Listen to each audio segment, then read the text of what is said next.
क्रमांक 230 से हमारे साथ भारतीय जनता पार्टी के कैंडिडेट रामराज तिवारी जी हैं, उनसे बातचीत करते हैं। रामराज जी, जनता क्यों आप पर भरोसा करे, ऐसा आप क्या करने वाले हैं? नमस्कार।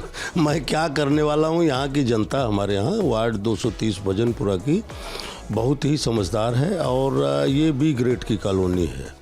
यहाँ मीडियम क्लास के लोग रहते हैं और सम्मानित लोग रहते हैं, इसलिए यहाँ हमें किसी चीज़ की चिंता की ज़रूरत नहीं है। और सारे जितने भी मतदाता हैं वो एक किस्म से वो यहाँ के मतदाता नहीं हैं, वो सारे प्रत्याशी अपने आप को समझ रहे हैं कि हम प्रत्याशी हैं, रामराज तिवारी प्रत्याशी नहीं है।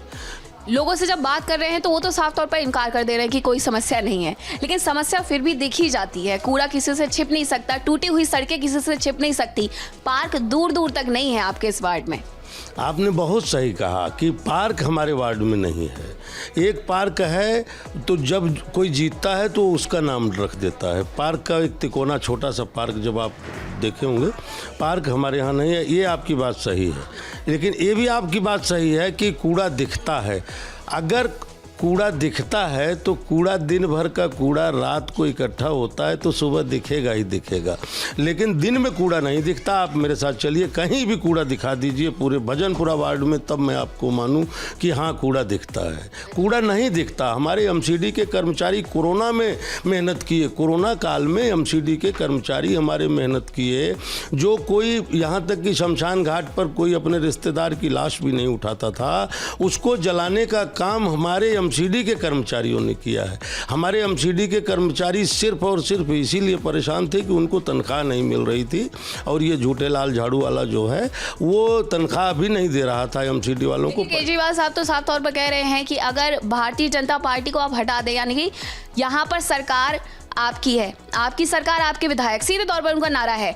वो कहते हैं कि क्योंकि दिल्ली में आम आदमी पार्टी की सरकार है, एमसीडी में बीजेपी की सरकार है, और ऐसे में अगर बीजेपी की सरकार हट जाती है तो हम डबल इंजन के तौर पर काम कर पाएंगे।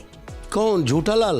वो झूठालाल जहाँ से आया है वहीं चला जाएगा। आप ध्यान दीजिए, सिर्फ प्रचार करता है वो काम कम करता है, प्रचार ज़्यादा करता। 100 रुपये का काम करता है तो 10,000 का प्रचार करता है। ये प्रमाण है, और प्रमाण जहाँ बैठे हैं आप, जहाँ बुलाएं, हम प्रमाण देने को तैयार हैं। तो इसलिए उसकी बात को कोई जनता समझ चुकी है।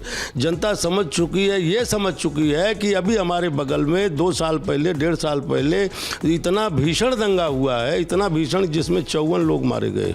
54 लोग, एक व्यक्ति का दोनों हाथ, दोनों पैर टुकड़ों टुकड़ों काट करके जलाया गया।